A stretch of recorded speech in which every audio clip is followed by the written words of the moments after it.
Headed to our Lewis Automotive Hotline here on halftime, live at Blue Ember Smokehouse in Little Rock on Rawling Road. Time to talk with Alyssa Orange, the host of the Varsity Vibe podcast, but also our resident Dodgers fan. You know who your opponent's going to be now, Alyssa.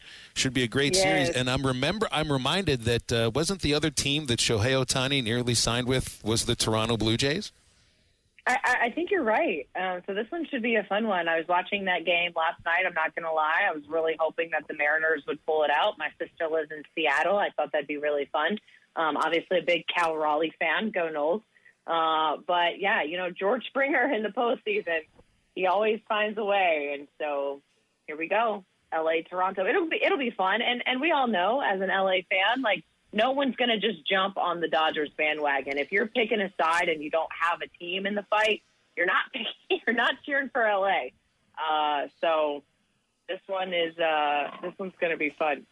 I love how Dave Roberts put it. They want to go ruin baseball. Yeah, I love that clip, man. When he said, "Hey, the offseason, everyone was saying the Dodgers were ruining baseball. Well, let's go win 4 more and really ruin baseball." I sent that to my dad, and he got a kick out of it. Well, if you're going to be a villain, you might as well sit and stew in it. That's what they said about the '92 Dream Team.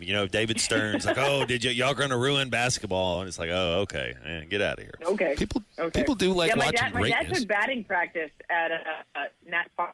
Yes, it would crack me up. Well, that's also in total contrast to the other teams that you're a fan of.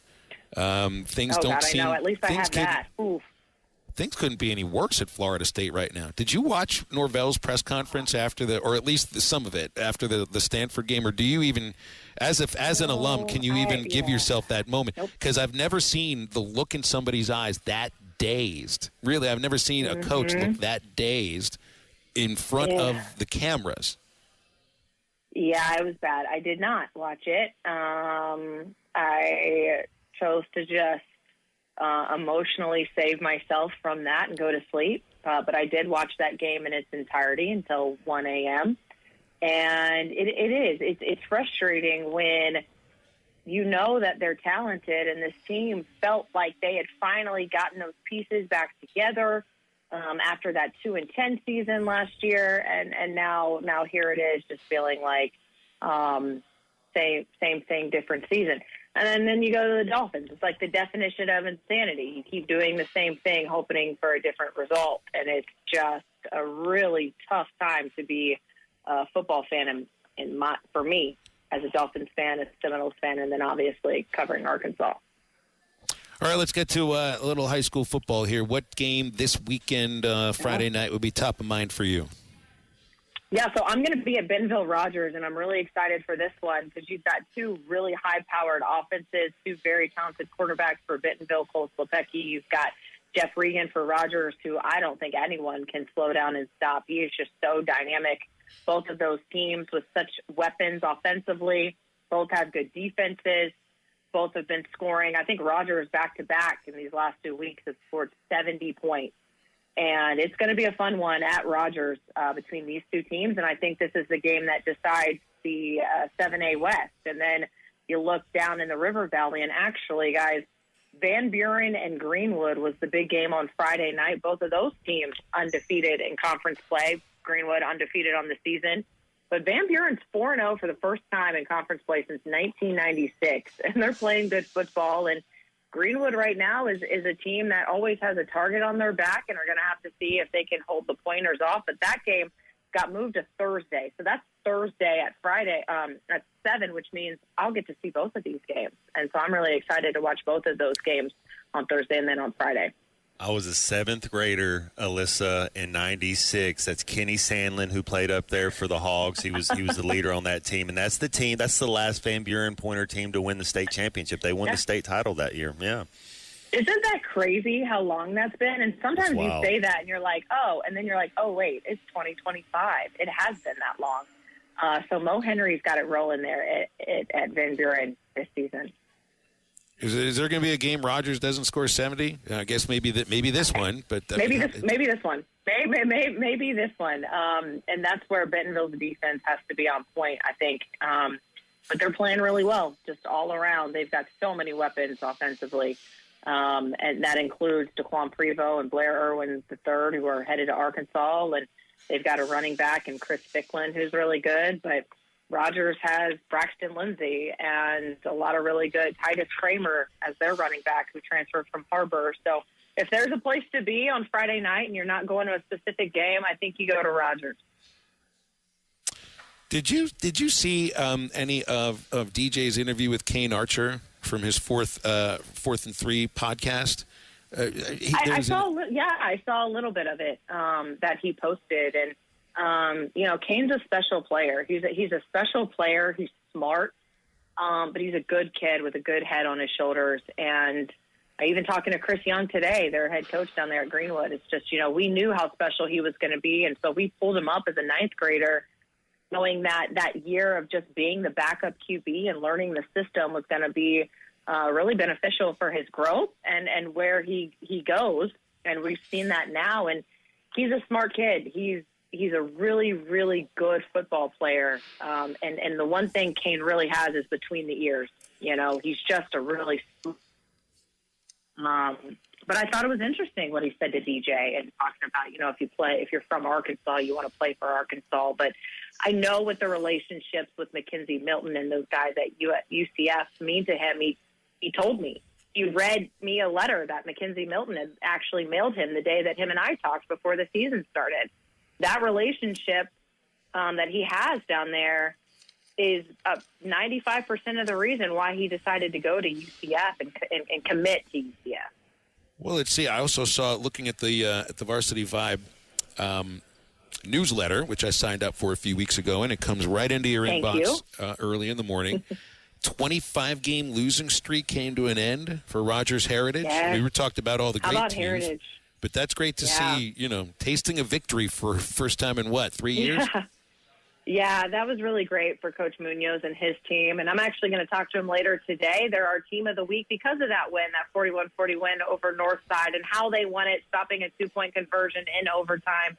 And that's just a program that has just been desperate for wins to see success. And we talk about a basketball analogy. Sometimes you just need to see the ball go through the hoop. And they've got a lot of work to do to continue to get to where they want to be as a program.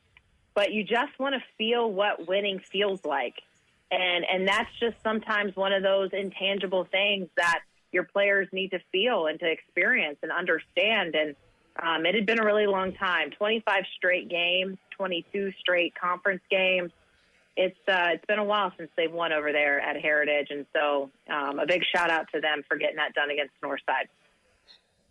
We had somebody text in asking about Regan's, who's the quarterback at Rogers, Jeff Regan. Yes, 388 yards, 4 touchdowns before halftime, and putting up 70 again. Tell us about him. He's like a video game. So I got to see him in person a few weeks ago when they played Bentonville West, and it's insane. And he's very unassuming. I think he might be a few inches taller than me. I'm 5'5", so he may be like 5'8", 5'9", maybe. He's not tall and he's not big, but he's twitchy and he's elusive. And once you just can't get it going. And I talked to Coach Harbison, and he was like, "This is a kid who's 175 that benches 500. He's strong."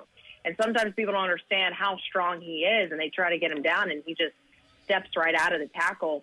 He is special, and he's got the arm, but he's got the legs, and he's just got the intuition. And, that's a guy who they turned into a quarterback last year, and he Coach said he kind of pushed against it a little bit until they finally were like, "No, we need you to be the quarterback." And he's just seen nothing but success. And he's headed to Air Force next year. But, I asked him after that game against West, what is it about you? Why do you play the way you play? And he goes, "I just have that mentality that, no one can stop me and no one can take me down." And he plays like that. He's a really fun player to watch. Volleyball state finals coming up soon. Hot Springs, I know you'll get involved in that pretty closely. Yeah, so last week of the regular season, and Bentonville-Fayetteville actually tonight at Fayetteville, and I'll take the kids to that. I'm excited to see. It's a big one between those two teams, two of the best in the state, and Bentonville right now undefeated in conference play. The only loss Fayetteville have is to Bentonville from a few weeks ago. So that'll be fun. But the conference will start, the tournament will start, and then all of the state games are in Hot Springs, and I'll be a part of that crew doing the color and the play-by-play. But high school volleyball is really fun, especially here in Northwest Arkansas. A lot of talent. Farmington's a good team. Shiloh Christian, also a really good team. Bentonville West. You might see some Northwest Arkansas teams representing their conferences in Hot Springs on November 1st. The volleyball is the first to start, right? So that means they'd have the first set of state championships. This is the first sport to actually have a championship for the school year? No, so there's been some tennis and golf. Okay. So there's been some tennis championships and golf championships. So the state finals for the 6A, for example, in tennis was last week. I believe Pulaski Academy and North Little Rock won those for the girls and the boys. And golf was a few weeks ago, too. So tennis, the first true team sport. Or, I'm sorry, volleyball, the first true team sport to hand out a state title. I don't think I've ever felt as lost as I have. The one volleyball match that I called for Arkansas, I forget who it was against. Might have been UALR 3 years ago. I had to really brush up on that pretty quickly, Alyssa. Something tells me you know volleyball better than I do. Well, I played it in high school. It wasn't my sport. You know me. I was a softball player. But volleyball was like that sport in the off-season that I played just to do something. But my best friend in high school, she was really good. She was the setter and was on varsity all 4 years that she was in high school. But I am familiar since I played. But it's fast-paced, and you can't get behind, that's for sure. Little did I realize that a thwack is not a real phrase in volleyball, but, I got away with it for a day. It's not. Yeah, just make up words. It's fine. You don't always win your first bet. That's why MyBookie has you covered. Use our code HOGS, H-O-G-S, and your first bet up to $500 is fully covered. If your pick doesn't hit, you get it right back with our Bet Back bonus. Go to mybookie.ag and use the code HOGS to claim your Bet Back bonus. MyBookie's where bettors win together because bragging's good, but cashing in is better. And your first bet is fully covered. Use our code HOGS. Must opt in during the bet to use the Bet Back bonus.